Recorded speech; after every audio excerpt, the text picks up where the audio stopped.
ما کان ھذا القرآن ان یفترى من دون اللہ، فرمایا قرآن اس قسم کی کتاب نہیں ہے جس کو اللہ پاک کے علاوہ کوئی اپنی جانب سے بنا دے. یہ اللہ پاک کا نازل کردہ کلام ہے، اور لیکن تصدیق الذی بین یدیہ وتفصیل الکتاب لا ریب فیہ، فرمایا یہ قرآن اسے کوئی انسان بنا کس طریقے سے سکتا ہے، تفصیل الکتاب لا ریب فیہ ہے. فرمایا یہ قرآن یہ تو تفصیل الکتاب ہے، یہ اس الکتاب لوح محفوظ کی بھی تفصیل بیان ہے. ٹھیک ہے، میں مان لیتا ہوں کہ زمین و آسمان کے سارے غیبوں کا علم وہ لوح محفوظ کے اندر ہے، لیکن سورہ یونس کی آیت 37 پارہ نمبر 11 وہاں اس قرآن کو، کیونکہ پیچھے الفاظ ہیں آیت نمبر 37 میں ما کان ھذا القرآن ان یفترى من دون اللہ، تو اس قرآن کی بات ہو رہی ہے جس کے بارے میں مشرکین اور کافرین یہ کہتے تھے کہ اس قرآن کو نبی پاک نے ہم نے خود بنا لیا ہے. اس قرآن کا ذکر کر کے اللہ پاک فرما رہا ہے اس قرآن کے مطابق تفصیل الکتاب، فرمایا یہ اس الکتاب لوح محفوظ کی بھی تفصیل ہے. تو لوح محفوظ میں تو اجمالی طور پر ہے معاملہ، کیونکہ لوح محفوظ کو اللہ پاک کے خاص بندے پڑھتے ہیں یا نظام کائنات چلانے کے لیے فرشتے پڑھتے ہیں.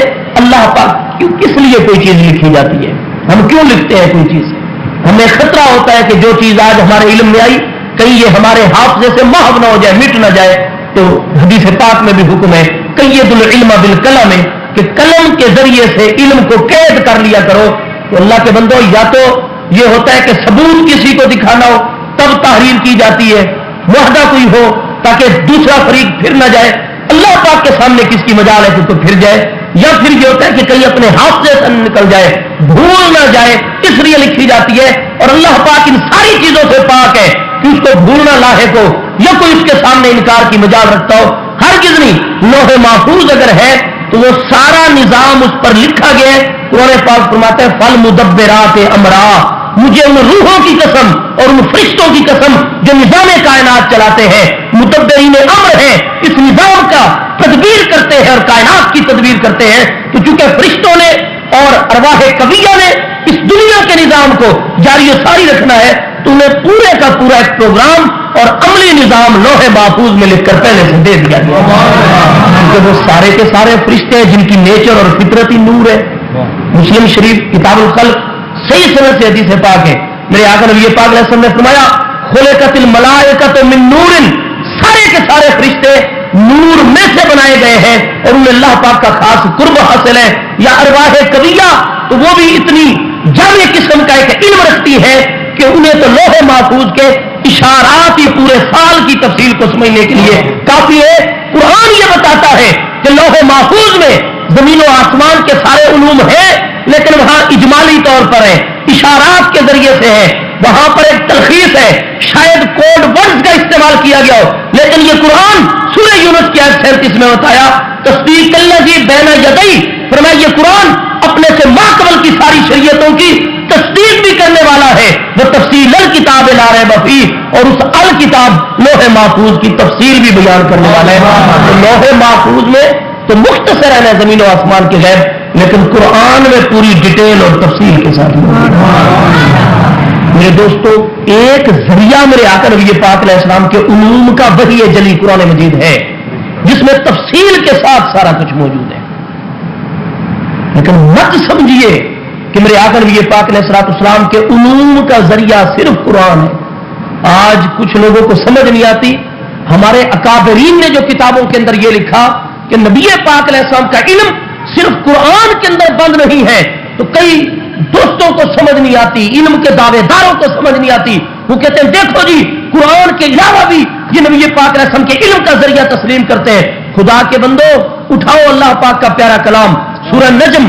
اللہ پاک نے ارشاد فرمایا فَأَوْحَىٰ إِلَىٰ عَبْدِهِ مَا أَوْحَىٰ، فرمایا جب ہمارا محبوب علیہ السلام ہماری بارگاہ میں مقام دنا فتح اللہ فکانہ کعبہ قوسین او ادنا کی عظمتوں پر فائز ہوا تو اوحا الی عبدہ ما اوحا، وحی کی، کلام کیا جو کچھ اللہ پاک نے اپنے اس پیارے محبوب بندے سے کلام کیا، اس کی کوئی ڈیٹیل اور تفصیل وحی جلی کے اندر موجود نہیں ہے. جبریل امین علیہ السلام بھی اس سے بے خبر ہیں، میانے محب و محبوب رمزیز کرامن کاتبی را ہم خبر نیز جبریل امین علیہ السلام کے علم میں بھی نہیں ہے۔ میرے دوستو وہاں جو کچھ اللہ پاک نے اپنے پیارے محبوب نبی علیہ السلام پر نوازشات فرمائی وہ قرآن مجید فرقان حمید وحی جلی سے ہٹ کر ہے۔ ایک بات، دوسرا صحیح بخاری شریف کی یہ جو حدیث پاک میں نے پڑھی ہے، دوسری جلد صفحہ 962 اور 963 پر، یہاں بھی بخاری شریف میں اس کے علاوہ کتنی احادیث ہے، مسلم شریف میں کتنی احادیث ہے، سیاستہ کی کتابوں کو دیکھو تو کتنی احادیث ہے، باقی 150 احادیث کا مجموعہ اسے دیکھ لیا جائے، صرف ایک مسند امام احمد ایسی کتاب ہے جس میں 40,000 احادیث سے زیادہ موجود ہے۔ میرے دوستو وہاں اتنا بڑا ذخیرہ موجود ہے جس کو حدیث قدسی کہا جاتا ہے، نہ جبریل علیہ السلام درمیان میں ہوتے ہیں، نہ کوئی اور واسطہ اور ذریعہ ہوتا ہے۔ میرے آقا فرماتے ہیں یقولو اللہ تعالی لی یا قالا لی اللہ تعالی، فرمایا درمیان میں جبریل بھی نہیں تھا، اللہ پاک براہ راست میرے ساتھ کلام فرما رہا تھا اور مجھے یہ بات ارشاد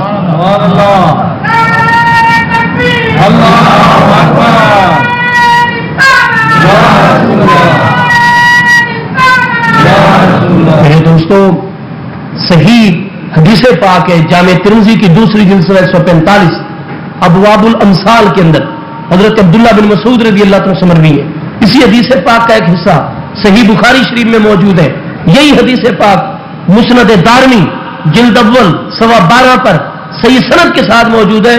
اور یہ مسند دارمی کے بارے میں آپ کو بتا دوں، ہمارے محدثین کرام متقدمین کی ایک جماعت کا قول یہ ہے کہ 6 کتابوں میں چھٹی کتاب سیاستہ میں ابن ماجہ شریف ہے، لیکن یہ ایک جماعت کا کہنا ہے اور محدثین کی دوسری بہت بڑی جماعت کا کہنا یہ ہے کہ ابن ماجہ میں کافی ضعیف حدیثیں ہیں، اس کی نسبت 6 نمبر پر سیاستہ میں کتاب ابن ماجہ نہیں بلکہ سنن دارمی موجود ہے۔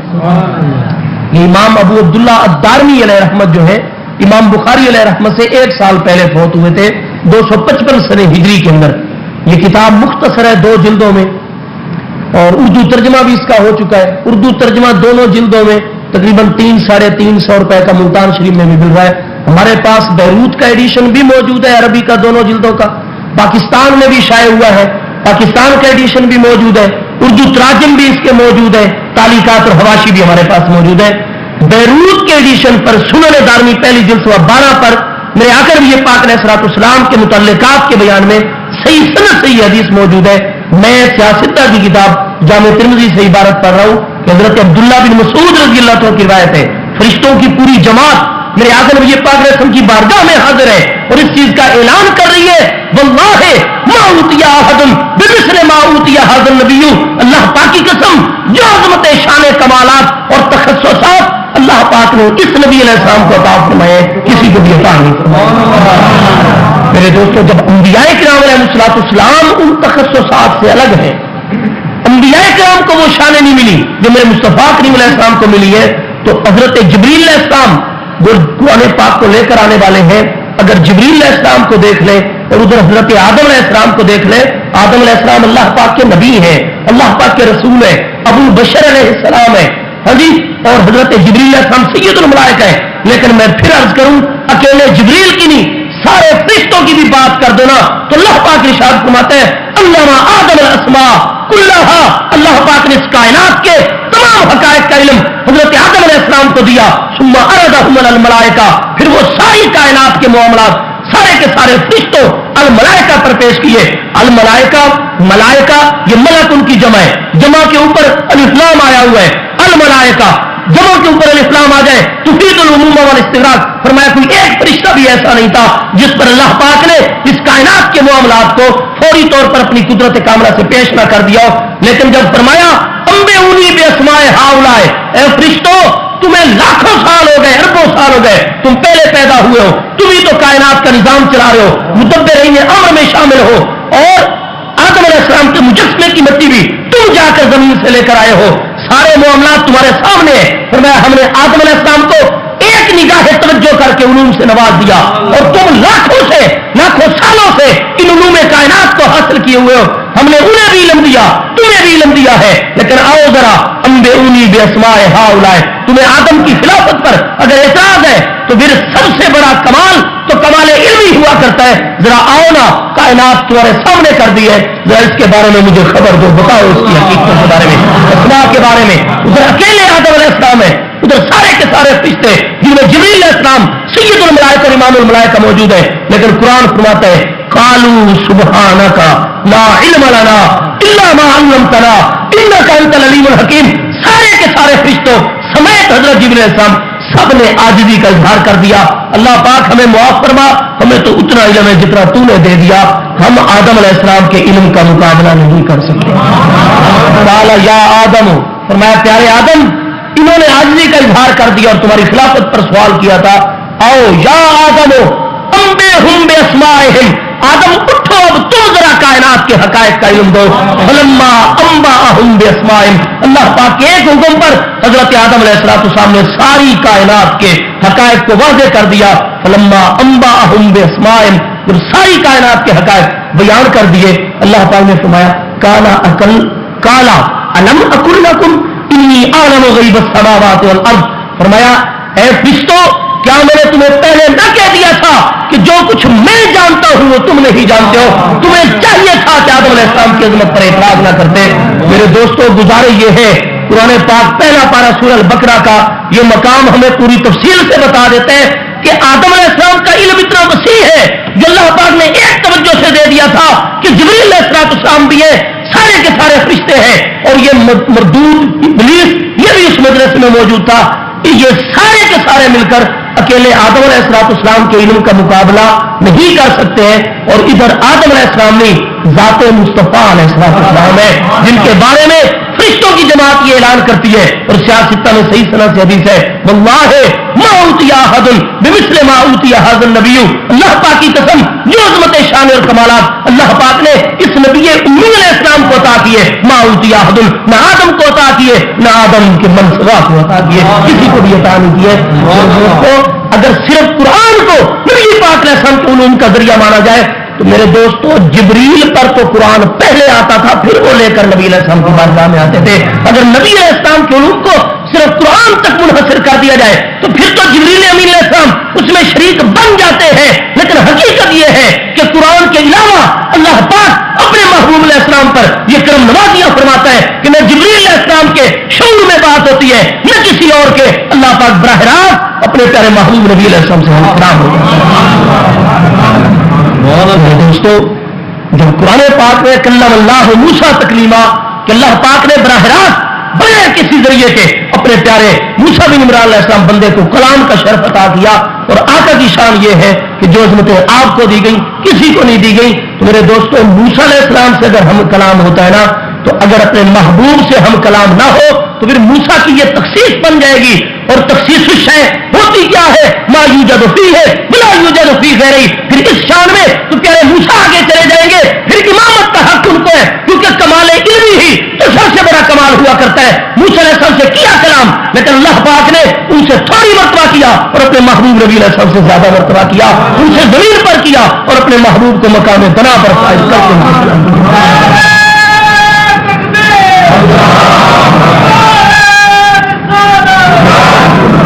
آقا نبی پاک صلی اللہ تعالی علیہ وسلم سے جو اللہ پاک نے کلام فرمایا، اللہ پاک کا کلام ان چیزوں پر نہیں ہوتا کہ میرے محبوب بتائیے آپ کی طبیعت کیسی ہے اور گزارا کیسے چل رہا ہے، صحت وغیرہ ٹھیک ہے، گھر والے بچے بیوی سب ٹھیک ہے۔ اللہ پاک کا کلام ان چیزوں پر مشتمل نہیں ہوتا، وہ تو علیم و خبیر ہے جی۔ اور قرآن پاک یہ بھی بتاتا ہے میرے محبوب نبی علیہ الصلوۃ والسلام انکا بِأَعْیُنِنَا، محبوب آپ تو ہر وقت ہماری آنکھوں میں رہتے ہیں۔ اللہ پاک آنکھوں سے پاک ہے، مراد اس سے وہ نتیجہ ہے جو آنکھ کا ہوا کرتا ہے، یعنی دیکھنا۔ انکا بِأَعْیُنِنَا، محبوب آپ تو ہر وقت ہماری نگاہوں میں، ساری کائنات اس کی نگاہوں میں نہیں ہے۔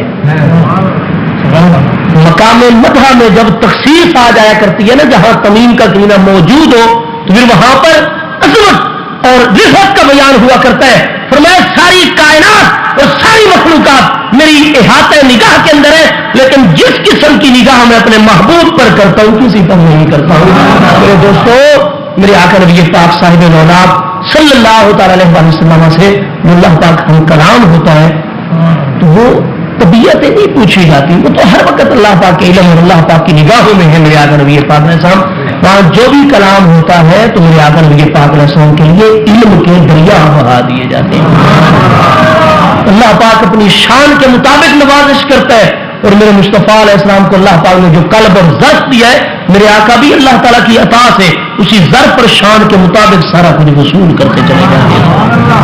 انہی میں سے ایک بات یہ ہے، بخاری شریف کی دوسری جلد 962 اور 963 پر قال علی اللہ تعالی، اے میرے صحابہ کرام، اللہ پاک نے مجھ سے ارشاد فرمایا ہے کہ ما تقرب الی عبدی بشیء احب الی مما افترضت علیہ۔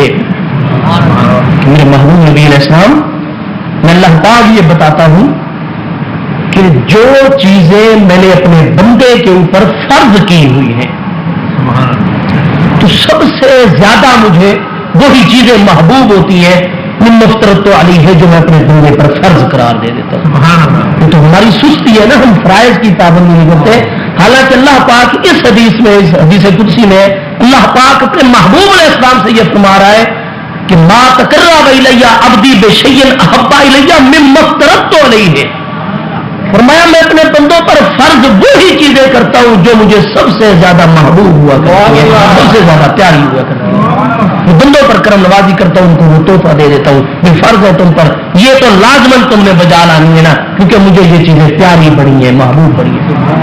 فرمایا جب میرا بندہ ان فرض کردہ چیزوں پر، میری ان محبوب ترین چیزوں پر عمل کرتا ہے تو وہ میری بارگاہ کے قریب ہوتا جاتا ہے اور میرے قرب کا دروازہ اس کے لیے کھل جاتا ہے۔ یہ کس بندے کی بات ہو رہی ہے؟ اس بندے کی جو نبی نہیں ہے میرے دوستو، جو رسول نہیں ہے، اس لیے کہ جو نبوت اور رسالت ہے وہ کاوش و کوشش کا نتیجہ نہیں ہوتی، وہ کسبی چیز نہیں، نبوت اور رسالت تو وہ بھی چیز ہے۔ قرآن پاک کے 3 پارے سورہ آل عمران آیت 81 میں واضح، اذ اخذ اللہ میثاق النبیین، وہ تو جب ان کی روحوں کو اللہ پاک عالم عدم سے وجود میں لایا، نبوت اور رسالت ان کو عطا فرما دی۔ نبوت وحی چیز ہے، عطائی چیز ہے، محنت اور کوشش سے نہیں ہے۔ یہاں فرائض کی پابندی یا مجاہدے کی بات ہو رہی ہے، لہذا یہ بات ہی دلیل ہے اس بات کی کہ انبیاء کرام علیہ السلام کا ذکر نہیں ہو رہا، میرے نبی علیہ السلام کے غلاموں کا ذکر ہو رہا ہے، آپ کی امت کا ذکر ہو رہا ہے، اور میں یہ امت کو یہ بات آپ بتا رہے ہیں۔ ما تقرب الی عبدی بشیء احب الی مما افترضت علیہ، میں جو چیزیں میں نے فرض کی ہے نا، جب میرا بندہ پورے اخلاص کے ساتھ ان میری محبوب چیزوں کو بار بار دہراتا ہے، ان فرضوں پر عمل کرتا ہے، تو میں اللہ پاک اس کی طرف متوجہ ہوتا ہوں اپنی شان کے مطابق، اور اپنی بارگاہ کے قرب کا دروازہ اس کے لیے کھول دیتا ہوں۔ اب اسے اتنی اجازت مل جاتی ہے کہ وہ ہمارا محبوب بندہ بننے لگ گیا ہے، ہمارے دروازے پر اس کو آنے کی اجازت مل گئی۔ میں ہمارے قرب کا دروازہ تو فرضوں کے ذریعے سے کھل گیا جب وہ فرضوں کی پابندی کرے۔ آگے لا یزال یتقرب الی عبدی بالنوافل، یہ فعل مضارع کے شروع میں جب لا یزالو آیا کرتا ہے نا تو اس کے اندر جدت تو پہلے ہی موجود ہے، استمرار کو بھی لے آتا ہے اور تسلسل کو لے آتا ہے۔ لا یزالو یتقرب عبدی الی بالنوافل، فرمایا فرضوں کے ذریعے سے تو میں اپنی بارگاہ کے قرب کا دروازہ اس کے لیے واہ کر دیتا ہوں، کھول دیتا ہوں، اور بالنوافل پھر فرضوں کے ساتھ ساتھ جیسے میرا بندہ نفلی کاموں میں بھی مشغول ہو جاتا ہے، وہ چیزیں جو میں نے فرض نہیں قرار دی لیکن اچھی چیزیں ہیں، مستحسن ہیں، مستحب ہیں، پیاری چیزیں شریعت میں، جب ان کو نفلی کاموں کو بھی مسلسل کرتا چلا جاتا ہے تو لا یزال یتقرب، ان نوافل کے ذریعے سے میرا بندہ مسلسل میرے قریب آتا چلا جاتا ہے، قریب آتا چلا جاتا ہے۔ فرضوں کے ذریعے سے میرے قرب کا دروازہ کھل گیا، اب میرے قرب کے درجات کو مسلسل جو میری بارگاہ میں قریب آنے کے لیے وہ طے کرتا ہے تو بالنوافل، نوافل کے ذریعے سے طے کرتا ہے۔ آج کل کچھ ایسے بھی ساتھی ہو چکے ہیں ہمارے زمانے میں پیدا جو نفلوں کے لیے بھی کوئی بندہ نفل پڑھے تو دلیل مانگنے لگ جاتے ہیں. یہ کہاں لکھا ہوا ہے جو تم نے 2 نفل مغرب کے ساتھ پڑھے ہیں, 3 فرض 2 سنت پھر 2 نفل پڑھے, یہ کہاں لکھے ہوئے؟ زور کے بعد تم 2 نفل پڑھتے ہو اور 12 رکعتیں بنا لیتے ہو, 4 سنت موقدہ, 4 فرض 2 سنت موقدہ, پھر 2 نفل پڑھتے ہو, یہ کہاں لکھے ہوئے؟ بھائی ان کی بھی پوری تفصیل موجود ہے. سمجھیے, امام احمد رضا خان فاضل بریلوی کے شاگرد رشید ہے, ملک العلماء امام ظفر الدین بہاری, ان کی صحیح البہاری میں آپ دیکھ لیں پوری تفاصیل ان ساری چیزوں کی موجود ہے. میرے دوستوں, کتب حدیث میں ان نوافل کا بھی تفصیلی بیان موجود ہے. لیکن میں حیران ہوتا ہوں کہ وہ دوست جو ہر مسئلے پر بخاری کا مطالبہ کرتے ہیں, انہیں بخاری شریف کی یہ حدیث پاک کیوں نہیں نظر آتی؟ بھئی اللہ کے بندوں, فرضوں کے ذریعے سے بندہ محبوبیت کے مقام پر آتا ہے, لیکن محبوبیت کا دروازہ کھلتا ہے. لا یزال یتقرب الی عبدی بالنوافل. اگر اللہ پاک کی بارگاہ میں بندہ مسلسل قرب کی منزلیں طے کرتا ہے تو وہ نوافل کے ذریعے طے کرتا ہے. تو جن نوافل کے ذریعے سے اللہ کا قرب ملتا ہے, آپ اسی کو بدعت کہہ بیٹھے ہیں, اسی کو ناجائز کا کر لوگوں کو بھی روکتے ہیں, خود بھی اسے رکے ہوئے. نہیں, جب بھی موقع ملے وقت وہ جائز ہو تو آپ نوافل پڑھا کریں, باقی نفلی کام کیا کریں. سورج طلوع ہو رہا ہو 20 منٹ کا دوران ہے, سورج نصف النہار پر ہو, سایہ اصلی ظاہر ہونے تک ڈھلنے تک 20 منٹ کا کم و بیش دورانیہ ہے. سورج غروب ہو رہا ہو زرد ہونے کے بعد یہ بھی 20-25 منٹ کا دورانیہ ہے.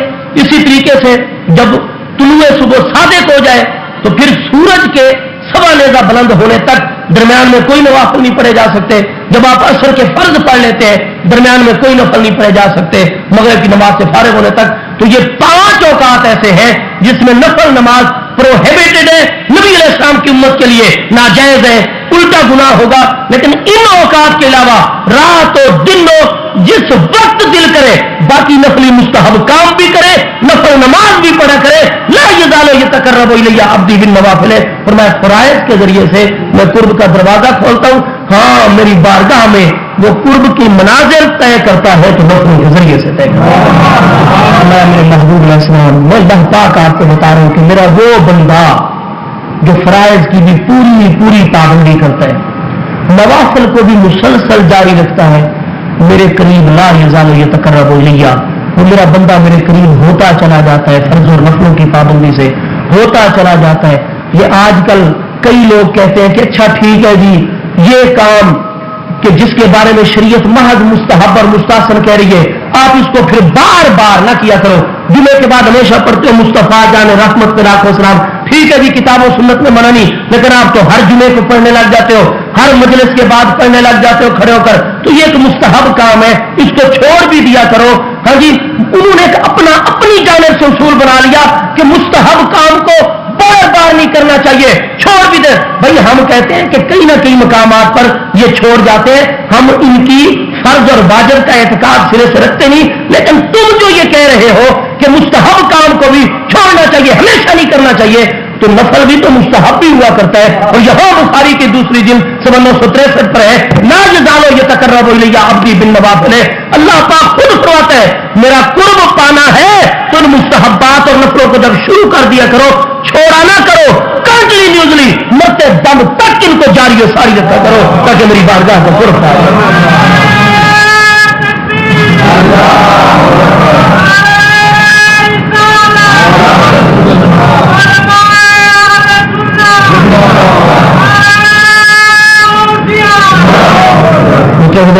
فرمایا فرضوں کی پابندی کرتا ہے, نفلوں کی پابندی کرتا ہے, میرے قریب آتا چلا جاتا ہے, قریب حتی احببتہ, وہ اتنا میری بارگاہ کے میرا بندہ قریب آ جاتا ہے یہاں تک کہ میں اپنے اس بندے سے محبت کرنے لگ جاتا ہوں. یہ بندہ جو بار بار میری بارگاہ میں آ رہا ہے, فرضوں کی پابندی کر رہا ہے, نفلوں کی پابندی کر رہے ہیں, فرمایا میری بارگاہ سے اس کو کچھ عطا نہ ہو, یہ میری شان کریمی کی خلاف. بندے کو استقامت اختیار کرنی چاہیے. ہار نہ ہمت در سجنا تے آئی جا, کدے تے پوچھن گے کون کنڈا کھڑکائی جا. بندہ جب اس طریقے پر آ جاتا ہے نا, بار بار اس کے دروازے پر دستک دیتا چلا جاتا ہے اور اپنی اس عادت کو ترک نہیں کرتا اور استقامت کا مظاہرہ کرتا ہے, اور میں پھر وہ مسلسل میری بارگاہ کے قریب آتے آتے اس مقام پر آ جاتا ہے احببتہ، میں اللہ اپنی شان کے مطابق میرے محبوب اپنے اس بندے سے محبت کرنے لگ جاتا ہوں۔ تو بندے نے فرائض کی پابندی کیوں کی تھی؟ بندے نے نفلوں کی پابندی کیوں کی تھی؟ طلب مولا کے اندر نا اللہ پاک کی محبت حاصل کرنے کے لیے، اس کی بارگاہ کا قرب پانے کے لیے۔ فرمایا پہلے وہ چلا تھا ہماری طرف، ہم اس کی منزل، ہم اس کا مقصود، اس کا مطلوب اور اس کا محبوب ہم تھے، وہ ہمارا محب تھا، ہمارا قصد کرنے والا تھا، ہمارا طلب کرنے والا طالب صادق، وہ ہماری بارگاہ کی طرف چلا، ہم اس کے محبوب حقیقی تھے۔ فرمایا ہم محبوب تھے، وہ محب تھا، لیکن جب ہماری بارگاہ کے فرض و نفلوں کے ذریعے سے قریب ہوا، اب معاملہ ہی بدل گیا، حتیٰ احببتہ، اب وہ محبوب بن گیا، ہم اس کے محب بن گئے، وہ ہمارا مطلوب بن گیا۔ پتا چلا کہ بندے کے احوال میں تبدیلی آتی ہے۔ یہ جو کہتے ہیں نا کہ بندے سارے ہی برابر، بھائی ہے تو سب بھی اللہ پاک کی مخلوق، وہ خالق کل شیء، قرآن پاک، بھائی سب کا خالق کون ہے؟ اللہ پاک جل شانہ۔ الحمدللہ رب العالمین، سب عالمین کا رب کون ہے؟ اللہ پاک ہی۔ معلوم ہوا بندہ اللہ پاک کی بارگاہ میں درجات طے کرتا ہے، اور بندے کی اس طرح حالت میں تبدیلی آتی ہے کہ پہلے وہ اللہ کی بارگاہ کا قصد کرنے والا ہوتا ہے، اللہ پاک کا طالب ہوتا ہے، طالب المولا ہوا کرتا ہے، اور ایسی منزل ہے جہاں بندہ فائز ہو جاتا ہے اس کی دی توفیق رحمت اور فضل و کرم سے کہ احببتہ، اب بندہ محبوب بن گیا، میں اس کا محبوب بن جاتا ہوں۔ رانجھا رانجھا کر دی نی میں آپے رانجھا ہوئی، وہ تو رانجھا مطلوب تھا، لیکن اس کے نام کا ورد کرتے کرتے اور اس کی محبت میں راحت سکون ہر ایک چیز کو تج کر دیا، اور اس طریقے سے مقام فنا پر پہنچا کہ وہ رانجھا رانجھا کرتی اور وہ سامنے والی ہیر میں تبدیل ہو گئی، رانجھا بن چکی ہے، یہ محبوب بن گئی ہے۔ وہ سامنے جو محبوب تھا وہ اب محب بن گیا ہے۔ میرے دوستوں فرمایا ہاں میری بارگاہ میں میری شان کے مطابق بندے کا یہ معاملہ آتا ہے، حتیٰ احببتہ، یہاں تک کہ میں اللہ پاک اس سے محبت کرنے لگا۔ اب اس بندے کا کتنا مقام ہے جس کو اللہ پاک چاہنے لگ گیا ہے، اللہ پاک پسند کرنے لگ گئے، اللہ پاک اپنی شان کے مطابق اس سے محبت کرنے لگ گیا ہے۔ فرمایا میرے محبوب علیہ السلام یہ بات بھی امت کو بتائے کہ فَإِذَا أَحْبَبْتُهُ، پھر جب میں اللہ پاک اپنی شان کے مطابق اپنے کسی بندے سے محبت کرنے لگ جاتا ہوں تو فرمایا پھر میری محبت کے کچھ تقاضے ہوتے ہیں، وہ سب کچھ چھوڑ کر میری طرف آیا اور میں اسے خالی کا خالی رکھوں، یہ کریموں کی شان کے خلاف، میری بارگاہ میں آ گیا، سب کو چھوڑ کر آ گیا، فرض و نفلوں کی اس نے پابندی کی، میری بارگاہ میں مقام محبوبیت پر آیا، تو محبوبیت کے مقام پر آنے سے پہلے جیسے وہ تھا اگر میرا محبوب بننے کے بعد بھی اسی طرح رہے، خالی کا خالی رہے، تو میرے ساتھ تعلق اور محبت کا فائدہ اس کو کیا حاصل ہوا؟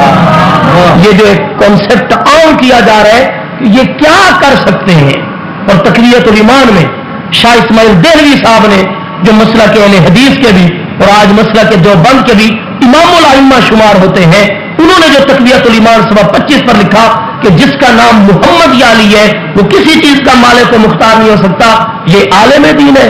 کیا اللہ پاک نے نہیں بتایا کہ میرے محبوب کو اس عامیانہ طریقے پر نہ یاد کرنا جیسے آپس میں ایک دوسرے کو کرتے ہیں؟ کہاں قرآن چلا جاتا ہے اس وقت جب یہ توحید کا درس دے رہے ہوتے ہیں؟ جس کا نام محمد یا علی ہے صلی اللہ تعالی علیہ وسلم ورضی اللہ عنہ کرم اللہ تعالی وجہ الکریم، سیدنا علی پاک کا نام لیا، اتنے صوفیانہ اور خشک طریقے سے میرے مصطفیٰ علیہ السلام کا نام لیا، بالکل خشک طریقے سے لیا، نہ حضرت کہا نہ درود شریف پڑھا۔ ان کے مولوی کا نام اگر صرف نام ہی لے دیا جائے ان کے تیور بدلنے لگ جاتے ہیں، غصہ آنے لگ جاتا ہے، کیفیات میں تبدیلی آتی ہے۔ اور اللہ تعالیٰ تمہیں عقل دے، تم جتنی اپنے مولوی صاحب کے نام پر غیرت کا مظاہرہ کرتے ہو کبھی میرے مصطفیٰ علیہ السلام کے بارے میں وہ تو ایک بندے کی بجائے سیدنا علی پاک کرم اللہ تعالی وجہ الکریم جو امام الامت ہے، امام العارفین ہے، امام الاولیاء ہے، امام العلماء ہے، ان کا نام لیا صرف علی کہا، میرے آقا بھی یہ پاک رسم کا نام لیا صرف محمد کے دیا صلی اللہ علیہ وسلم۔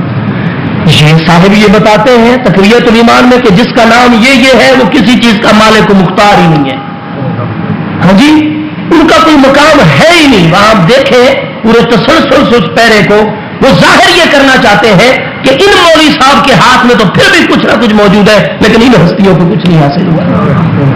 اور ان کی اپنی شان دیکھنی ہو خود ان کے قلم سے تو پھر ان کی کتاب صراط مستقیم پڑھ لو. میرے دوستوں میں عرض یہ کروں گا, اللہ تعالیٰ فرماتا ہے فَإِذَا أَحْبَبْتُهُ, جب میں محبت کرنے لگ جاتا ہوں نا تو جیسے میری محبوبیت کے مقام پر آنے سے پہلے بندے کا جو مقام تھا, اگر میری بارگاہ میں محبوب بن جانے کے بعد بھی اتنا ہی مقام رہے اور کوئی ترقی نہ ہو, میری طرف سے کوئی عطائیں ہی نہ ہو, تو فرمایا پھر یہ میری شان کریمی کے خلاف ہے, پھر میری محبت کا پا لینا نہ پا لینا پھر تو یہ سارا کچھ برابر ہو گیا. اور اللہ پاک اس بات کو نہیں پسند کرتا. فرمایا فَإِذَا أَحْبَبْتُهُ, جب میں اسے محبت کرنے لگ جاتا ہوں, اتنا قرب عطا کر دیتا ہوں, كُنْتُ سَمْعَهُ الَّذِي يَسْمَعُ بِهِ, میں اس کے کان بن جاتا ہوں جن کے ذریعے سے سننے لگتا ہوں. یسمعُ فعل مضارع ہے, بہی با یہاں پر استعانت کا موجود ہے, ذریعے کا موجود ہے. كُنْتُ سَمْعَهُ الَّذِي, میں اپنے اس بندے کے, وہ میری بارگاہ میں مقام قرب پر آ گیا ہے, میں اس سے محبت کر رہا ہوں. كُنْتُ سَمْعَهُ الَّذِي يَسْمَعُ بِهِ, میں اس کے کان بن جاتا ہوں جن کے ذریعے سے سننے لگ جاتا ہوں. وَكُنْتُ بَصَرَهُ الَّذِي يُبْصِرُ بِهَا, میں اس کی آنکھیں بن جاتا ہوں جن کے ذریعے سے وہ دیکھنے لگ جاتا ہے. وَكُنْتُ يَدَهُ الَّتِي يَبْطِشُ بِهَا, اور میں اس کے ہاتھ بن جاتا ہوں جن کے ذریعے سے پکڑنے لگ جاتا ہے.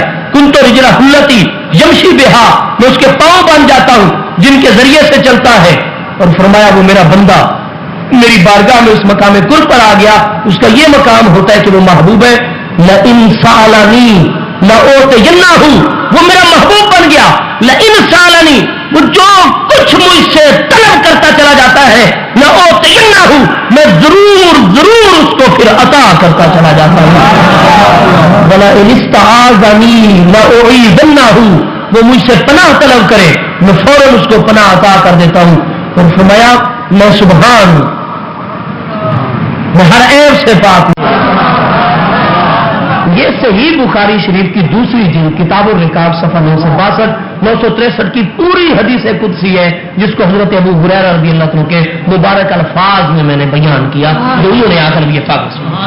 اب فرمایا جب میں محبت کرنے لگ جاتا ہوں میں اس کے کان بن جاتا ہوں جن کے ذریعے سے سنتا ہوں. یہ حدیث پاک ہم تک پہنچی ہے متعدد محدثین اکرام کے ذریعے سے.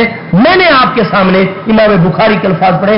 جو دوست بخاری شریف کا نسخہ بھی علم میں رکھتے ہیں وہ حاشیے پر وہ نون کی علامت یہاں پر دیکھتے ہیں. وہ فی روایت, اور ایک اور روایت میں ہے کنت لسانہ الذی ینطق بہ, میں اس کی زبان بن جاتا ہوں جن کے ذریعے سے وہ بولتا ہے.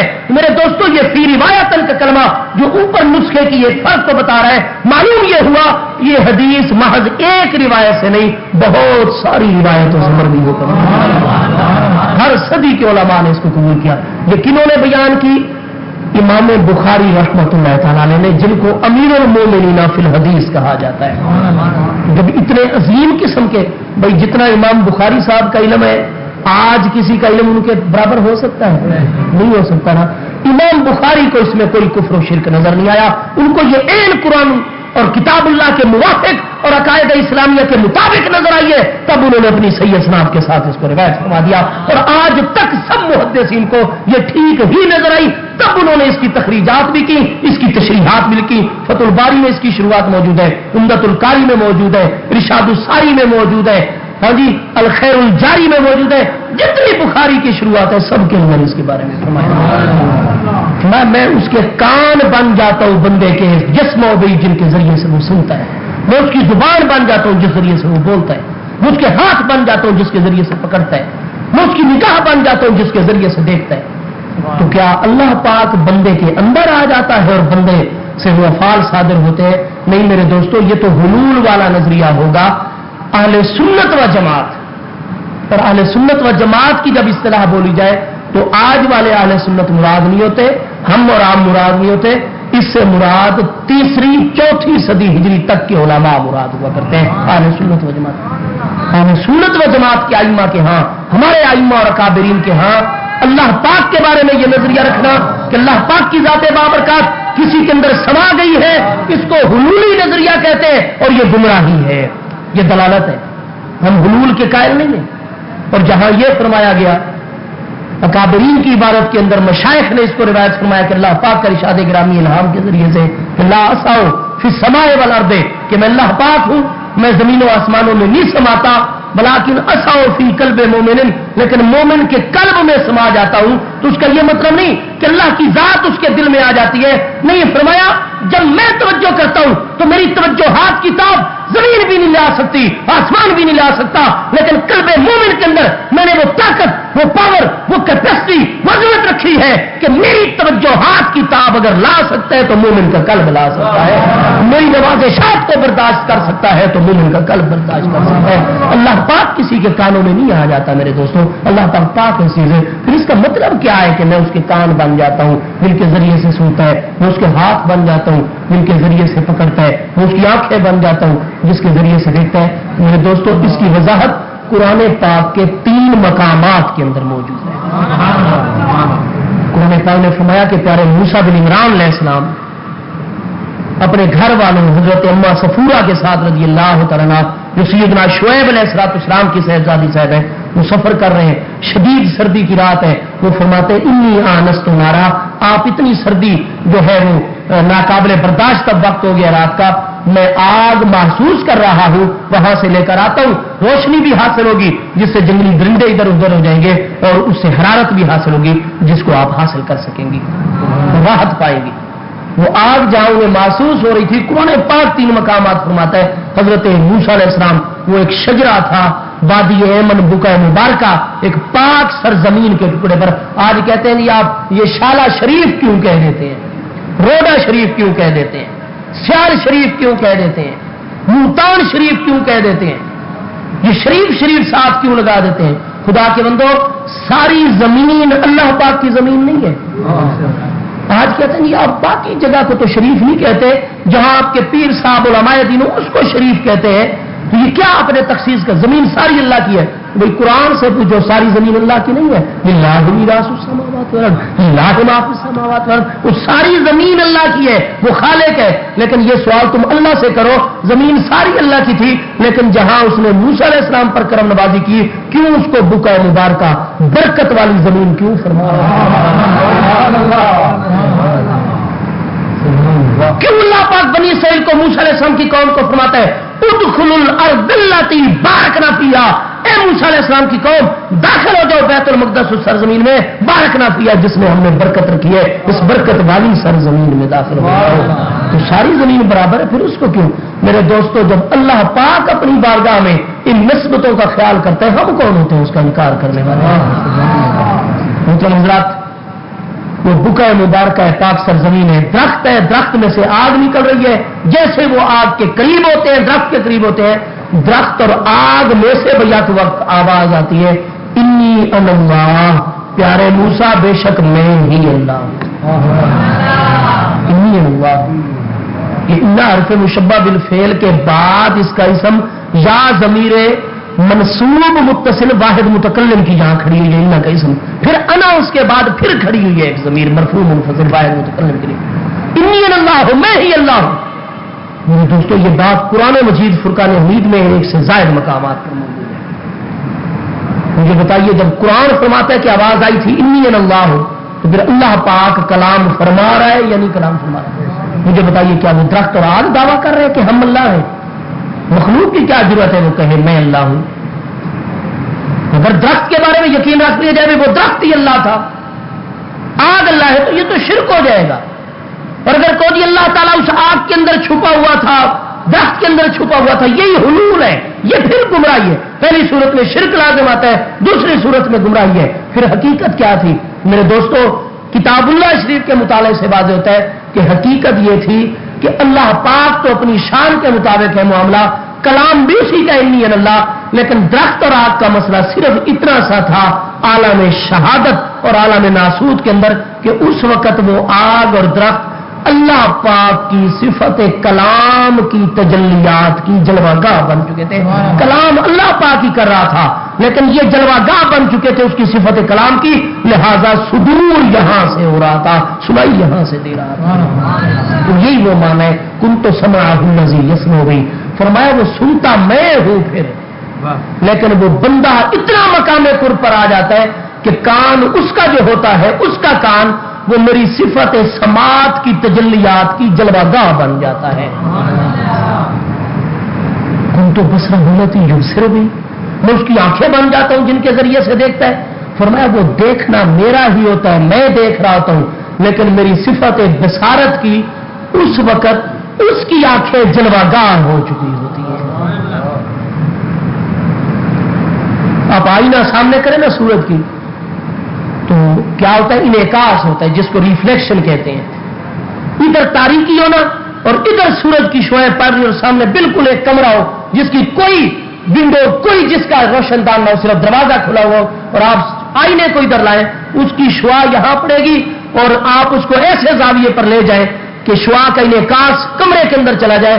میرے دوستو وہ جلوہ گاہ جو ہے وہ آئینہ بنے گا، لیکن اسی آئینہ سے انعکاس کے بعد کمرے میں روشنی ہو جائے گی یا نہیں ہو جائے گی، جبکہ کمرے میں کوئی بلب نہیں جلا ہے، کوئی کسی قسم کا معاملہ نہیں. وجہ یہ ہے کہ یہ اس وقت سورج نہیں بن گیا، سورج اس کے اندر نہیں آ گیا آئینے کے اندر، نہ یہ آئینہ سورج بن گیا ہے، نہ اتحاد کا مسئلہ پیدا ہوا، نہ سورج اس کے اندر آیا کہ حلول کا مسئلہ پیدا ہو، نہ اتحاد ہے نہ حلول ہے، صرف اس کی جو ایک روشنی اور نور کیا ہے یہ جلوہ گاہ بن چکا ہے بلا تشبیہ و تمثیل. اللہ پاک کی بارگاہ یقیناً ان چیزوں سے پاک ہے، افہام و تفہیم کے لیے ہی تو یہ سارے مسائل ہیں، عرض اتنی ساری ہے.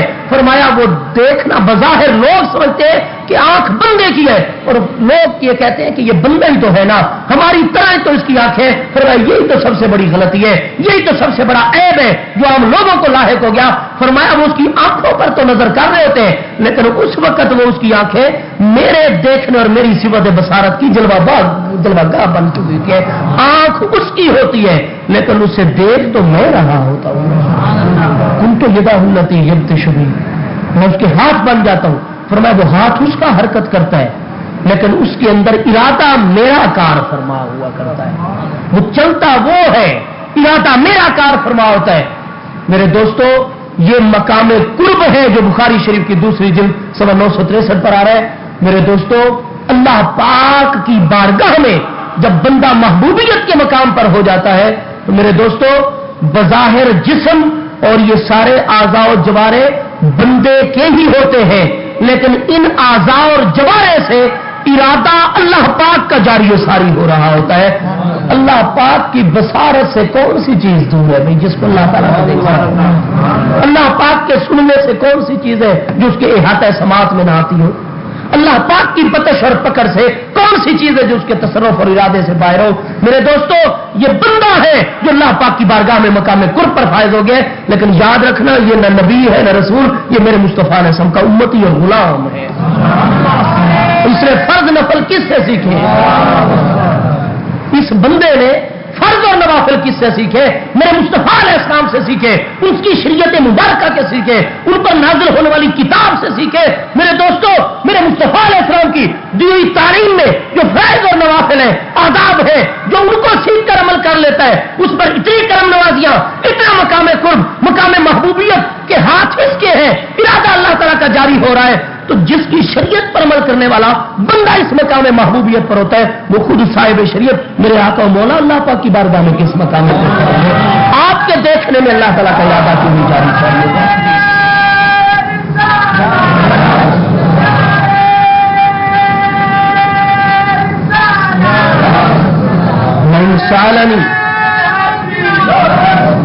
انسانی لو تو یہ وہ مجھ سے مانگے میں اس کو عطا، جو کچھ مانگتا چلا جاتا ہے میں عطا کرتا چلا جاتا. وہ مجھ سے پناہ مانگے میں اس کو پناہ دے دیتا ہوں. اور فرمایا میں جب کسی کام کا ارادہ کرتا ہوں ماں تردو فی شیئن انا فاعل، میں جس چیز کا کر مجھے کوئی تردد لاحق نہیں ہوتا. کترددی النفس المؤمن، فرمایا وہ میرا بندہ جس سے میں محبت کر رہا ہوتا ہوں اپنی شان کے مطابق اور اس کو مقام محبوبیت اور مقام قرب دیتا ہوں، فرمایا اس کی آ جائے موت کا وقت، وہ یکرہ الموت، لیکن ابھی وہ مرنا نہ چاہتا ہو. وہ میرا بندہ محبوب جو ہے اس کی موت کا وقت آ گیا جناب، لیکن وہ مرنا نہیں چاہتا. فرمایا پھر یہ عام بندہ نہیں ہے کہ ان کے بارے میں فرشتوں کو اور مالکین اور مدبرین قضاء و اجل کو یہی حکم ہو کہ بھئی فیضا جا اجلہم لا یستاخرون ساعتا ولا یستقدمون. فرمایا وہ سارا عام لوگوں کے لیے یہ تو ہمارا خاص بندہ ہے، محبوب اور پیارا بندہ ہے. انا اکرہہ مساعتہ، اس کے بارے میں میرا قانون یہ جس چیز کو میرا یہ بندہ پسند کرے گا اللہ پاک اسی کو پسند کروں گا جس چیز کو یہ ناپسند کرے گا اس کے بارے میں اللہ پاک بھی اس چیز کو ناپسند کروں گا. فرمایا وہ موت کو ناپسند کر رہا ہوں تو یہ ہو کیسے سکتا ہے کہ میں اپنا اصول بدل دوں. فرمایا وہ ایک چیز کو ناپسند کر اور پھر میں اسی حکم کو جاری کروں, یہ نہیں ہو سکتا. فرمایا جب تک وہ دنیا میں اور زندہ رہنے کا ارادہ کرتا ہے میں اس کی زندگی میں اور اضافہ کر دیتا ہوں, موت نہیں اس پر جاری کرتا. یعنی جس وقت بندہ اللہ پاک کی بارگاہ میں مقام محبوبیت پر آتا ہے تو بخاری کی یہ صحیح حدیث بتاتی ہے کہ موت اور حیات کے فیصلے پھر اس کے ارادے پر رکھ دیے جاتے ہیں. یہی وہ بات ہے جس کی تلقین اقبال کرتے ہیں کہ خودی کو کر بلند اتنا کہ ہر تقدیر سے پہلے خدا بندے سے خود پوچھے بتا تیری رضا کیا ہے. میرے دوستوں اس مقام رضا مقام محبوبیت پر آ جاتا ہے کہ نہ اکرہ ہو مساعتا ہوں. اب موت اور حیات کے فیصلے اس کے ارادے پر ہوتے ہیں, اس کی خوشی اور رضا کو مد نظر رکھا جاتا ہے. بات آپ دوستوں کے ذہن میں ایک سوال پیدا ہوگا بھی ٹھیک ہے ایک بندہ ہے جو اللہ تعالیٰ کی بارگاہ میں مقام رضا پر آ گیا ہے, وہ جو کچھ مانگے گا اللہ تعالیٰ اس کو عطا کرے گا. نہیں سالن تو ٹھیک ہے وہ بندہ ہے وہ اپنی جگہ پر بیٹھا رہے اللہ اللہ کرتا رہے, وہ اللہ پاک کے ارادوں کی تکمیل کرتا رہے, اللہ تعالیٰ کی ہی تجلیات صفاتی کی جلوہ گاہ اس کے اعضاء و جوارے بن جائے, وہ کائنات کا بیٹھ کر مشاہدہ کرتا رہے اپنے معاملات چلاتا رہے. مسئلہ یہ کہ ہمیں اس کے پاس جانے کی کیا ضرورت ہے. یہ تم لوگ تو درس دیتے ہو جب اللہ پاک کا محبوب بندہ ملے تم 200 میل سے سفر کر کے اس کے پاس جاتے ہو, اس کی صحبت میں رہنے کی اجازت بیعت کے ذریعے سے لیتے ہو, معاہدہ کرتے ہو کہ وہ تمہارا خیال کرے گا, تم اس کے حقوق کی رعایت کرو گے, لمبے لمبے سفر کر کے اس کی نیت سے چلتے ہو. یہ سارا کچھ یہ کیا تم نے ٹھیک ہے وہ اللہ تعالیٰ کا بندہ ہے تم اپنی جگہ نماز روزہ کرو, اس بندے کے پاس جانے کی کیا ضرورت ہے. ناجائز ہے, درست نہیں ہے. کئی دوستوں کے ذہنوں میں یہ گمان ہوتا ہے. میرے دوستوں اگر آپ میں سے بھی کسی ساتھی کے ذہن میں یہ خیال ہے کہ جو اللہ کا محبوب بندہ ہے وہ اپنے معاملات میں مشغول ہے, تمہیں کیا ضرورت ہے کہ اپنے کاروبار روکتے ہو, سفر کی صحبتیں کرائے یہ سارا کچھ خرچ کر کے اس کی مجلس اختیار کرتے ہو, جانے کی ضرورت کیا ہے. اگر یہ سوال موجود ہو بعد میں بھی کر لینا اگر تسلی نہ ہو. آئیے اٹھائیے صحیح مسلم شریف کی دوسری جلد صفحہ 311 اہل یمن اور اہل شام کے فضائل کا بیان ہے. وہاں صحیح مسلم شریف کی دوسری جلد صفحہ 311 پر 3 سندوں کے ساتھ امام مسلم علیہ رحمت نے جو 261 ہجری میں فوت ہو رہے ہیں اور امام بخاری کے ہم سبق ہیں, انہی کی کتاب بخاری کے بعد ہی تو مسلم ہے جو سیاستہ میں شامل ہے. دوسری جلد صفحہ 311 پر 3 سندوں سے حدیث موجود ہے. میرے آقا نبی پاک علیہ وسلم نے فرمایا میرا وصال ہو جائے گا اور یمن سے ایک آدمی تعلق رکھتا ہے جس کے ساتھ تمہاری ملاقات ہوگی. میرے آقا نبی پاک وہی میں آپ کو بتا رہا ہوں نا کہ زمین و آسمان کے غیوبات تو پوری تفصیل سے اس قرآن میں اور اس کے علاوہ براہ راست بھی معاملہ ہے. میرے آقا نے فرمایا میرا وصال ہو جائے گا لیکن میں اپنے وصال کے بعد بھی مدینہ میں آنے والوں کو جانے والوں کو جس جس سے تمہاری ملاقات ہوگی میں سب کو جانتا اور پہچانتا ہوں, اس کی خبر تمہیں دے رہا ہوں. غلاموں سے جو بے خبر ہو وہ آقا کیا ہے. فرمایا تمہاری ملاقات ہوگی. اور فرمایا یقال لہو اویس بن عامر, فرمایا میں جس بندے کی بات کر رہا ہوں نا یمن کے علاقے کرن سے اس کا تعلق ہے, اس کا اپنا نام اویس ہے, اس کے باپ کا نام عامر ہے, لوگ اسے اویس کرنی کہتے ہیں اور اپنے علاقوں میں وہ مجنون کے نام سے مشہور ہے. لوگ اس کیوں اذا بکن الناس ضحکا, جب لوگ رو رہے ہو کسی مصیبت کی وجہ سے وہ ہنسنے لگ جاتے ہیں ان کو دیکھ کر, اور اذا ضحک الناس جب لوگ ہنستے ہو کسی خوشی کی وجہ سے فیبکی رونے لگ جاتا ہے, لوگ اس کو مجنون کہہ کر اس کی طرف کوئی توجہ نہیں کرتے. فرمایا اس کی تم سے ملاقات ہوگی. فرمایا اے عمر, اے علی بن ابی طالب اور اے میرے صحابہ کرام, ان استطعتم انہ لیستغفر لکم, اگر تمہاری ملاقات ہو تو میں تم لوگوں کو یہ نصیحت کر رہا ہوں بلکہ اب تو وصیت ہو گئی تاکیدی حکم ہو گیا. فرمایا جب ملاقات ہونا اگر تم لوگوں سے ہو سکے تو پوری کوشش کرنا کہ میری امت کی بخشش کی دعا اس اویس کرنی سے کروا لیں.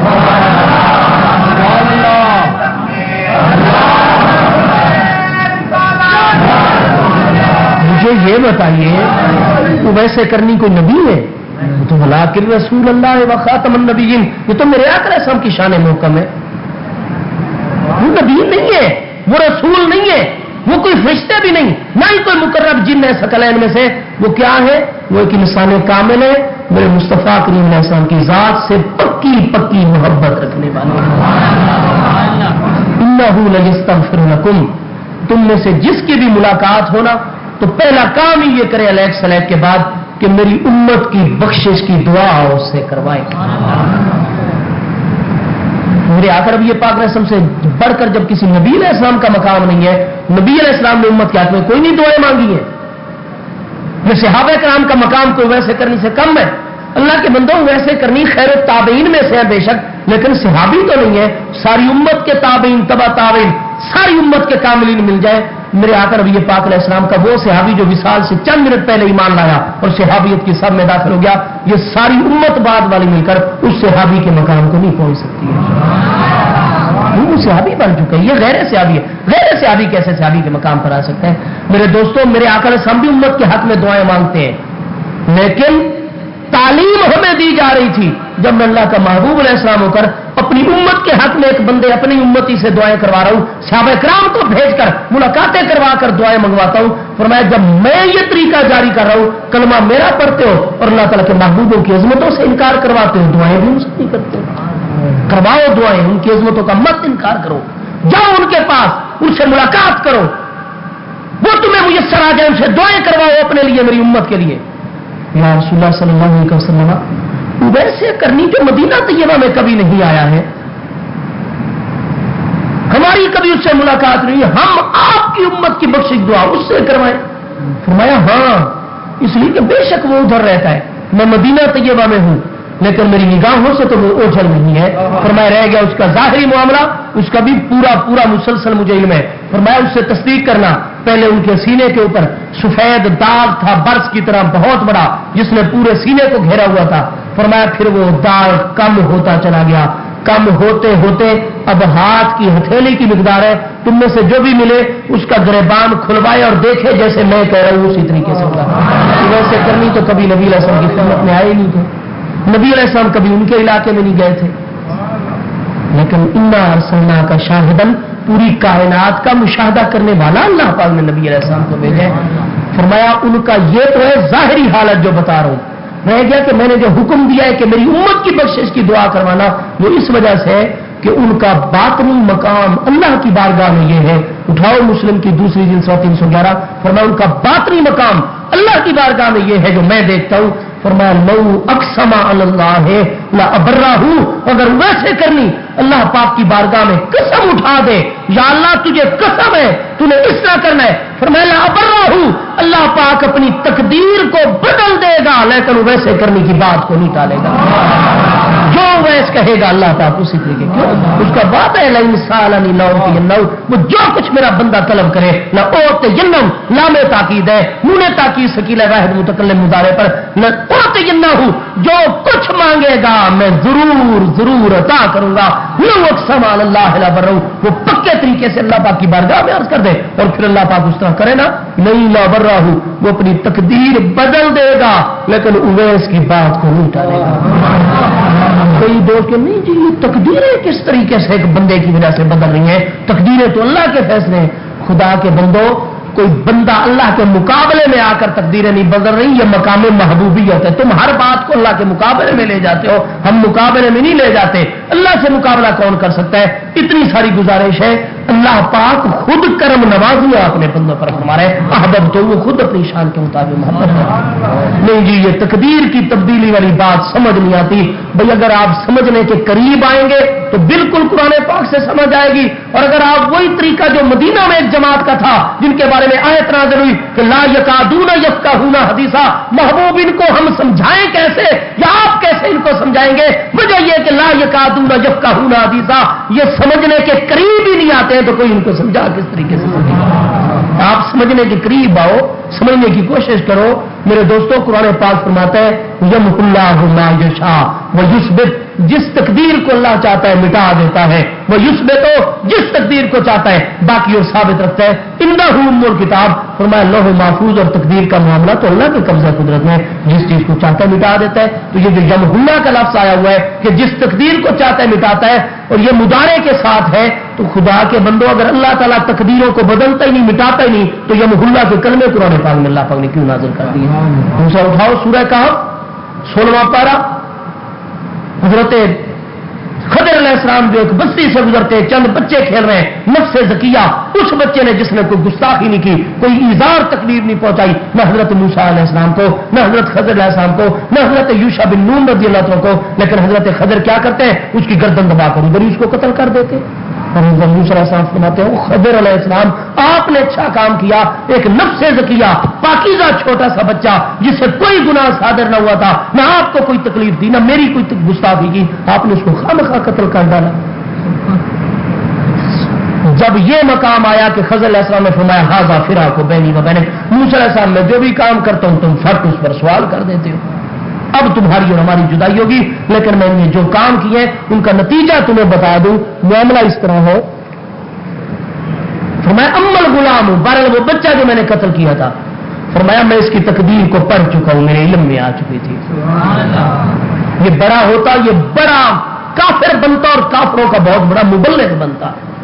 یہ اپنے والدین کی اکلوتی اولاد ہے، اور والدین کو بھی یہ یرہقہما، یہ ان کو بھی کفر اور طغیانی کی طرف کھینچ کر لے جاتا، اس کی محبت میں وہ بھی کافر ہو جاتے ہیں۔ فرمایا یہ بھی کفر پر مرتا، دائمی جہنمی بنتا، اس کے والدین بھی، اور جن میں یہ تبلیغ کرتا وہ سارے دائمی جہنمی بنتے چلے جاتے ہیں۔ فرمایا ہم نے پڑھ لیا اس کی تقدیر کو، تو اس کا جہنمی ہونا، اس کے والدین کا جہنمی ہونا، اس کی وجہ سے یہ سارا کچھ تقدیر کے اندر لکھا جا چکا تھا۔ فرمایا ہم نے ارادہ کیا اس کو بھی جہنم سے بچا لیں، اس کے والدین کو بھی اور باقیوں کو بھی جہنم سے بچا لیں۔ فرمایا ہم نے اس کو نابالغی اور چھوٹے پن کے عالم میں، کم سنی کے عالم میں قتل کر ڈالے، نہ یہ بالغ ہوگا، نہ بڑا ہوگا، نہ کفر کی تبلیغ کرے گا۔ جب یہ نابالغی کے عالم میں تو اسے بھی بچا لیا، اس کی وجہ سے اس کے والدین کو بھی، باقی اہل معاشرہ اور اہل علاقہ کو بھی بچا لیا۔ اور فرمایا ہم نے اللہ تعالیٰ کی بارگاہ کی طرف توجہ کی ہے، یبدلہما ربہما، فرمایا اس کے والدین کے لیے ان کا رب تعالیٰ اب ہماری وجہ سے مہربانی کرے گا، اس کی جگہ ایک ایسا بدل کر بیٹا دے گا جو اللہ کا بھی ولی اور فرما بردار بندہ ہوگا، اقرب رحمہ، اور اپنے والدین کی بھی بہت زیادہ خدمت کرنے والا ہوگا۔ تو ہم نے غلط کام کیا یا ٹھیک کام کیا؟ میرے دوستو تقدیر میں تو سارا کچھ آ چکا تھا جس کو خضر علیہ السلام نے ملاحظہ کیا۔ اگر تقدیر میں اللہ کے محبوب بندوں کی وجہ سے تبدیلی ہی نہیں آتی ہے تو پھر چاہیے یہ تھا کہ اللہ تعالیٰ قتل کا گناہ خضر علیہ السلام کے نام اعمال میں لکھ دے، اور اس کے والدین بھی کفر پر مرے، اور وہ بچے کا معاملہ بھی اللہ پاک جو ہے وہ دوسری سمت رہ جائے، باقی لوگ بھی جن کی تقدیر میں کفر پر مرنا تھا۔ نہیں میرے دوستو، حضرت خضر فرماتے ہیں ہم نے اس کے والدین کے بھی ایمان کو بچا لیا، باقی اہل علاقہ کے ایمان کو بچا لیا، بچے کو بھی بچا لیا۔ تو تقدیروں میں لکھا جا چکا تھا، لیکن پیارے خضر علیہ السلام کی وجہ سے تبدیلیاں باقی ہو گئی۔ چھوٹے مزاد ان ساری باتوں سے نتیجہ یہ نکلتا ہے کہ اللہ تبارک و تعالیٰ کے محبوب بندے حضرت ویسے کرنی رضی اللہ عنہ، میرے آقا نبی پاک علیہ السلام خود صحابہ کرام سے فرما رہے ہیں، ان کی عظمت کو بیان کر رہے ہیں۔ سیدنا علی پاک، سیدنا عمر فاروق باقاعدہ سفر کر رہے ہیں، ان سے جا کر ملاقات کرتے ہیں، گفتگو ہوتی ہے، دعا ہوتی ہے، میرے آقا علیہ الصلوۃ والسلام کے تبرکات ان کو عطا کیے جاتے ہیں۔ یہ دلائل کثیرہ شریعت مبارکہ موجود ہے۔ اصل موضوع 11ویں شریف ہے، اور مجھے پھر یاد بھی دلا دیا گیا ہے، میرے ذہن میں ہے یہ بات۔ میں عرض یہ کروں گا کہ ایک آخری بات ہے جس کو صحیح بخاری شریف کے حوالے سے عرض کر کے میں اپنے موضوع کی طرف آتا ہوں۔ یہ موضوع سارے کا سارا وہی ہے، یعنی بالکل جو ایک ظاہر نفس عبارت میں موضوع ہے اس کی جانب آؤں گا انشاءاللہ۔ آخری بات میں عرض کروں گا، آپ اگر اٹھائیں گے نا صحیح بخاری شریف کی دوسری جلد صفحہ 1103، وہاں صحیح سند سے ایک حدیث موجود ہے، حضرت ابو سعید خدری رضی اللہ عنہ اس کو روایت فرما رہے ہیں۔ میرے آقا نبی پاک علیہ السلام میدان محشر میں، جنت میں، میزان پر جو کچھ ہونا ہے ان ساری چیزوں کو اپنے امتیوں کے سامنے تفصیل سے بیان فرما رہے تھے۔ فرمایا اللہ پاک کے محبوبوں کی ایک جماعت ہے جن کو بلا حساب و کتاب اللہ پاک جنت میں داخل فرما دے گا۔ بخاری میں ہے دوسری جلد میں صحیح سند سے،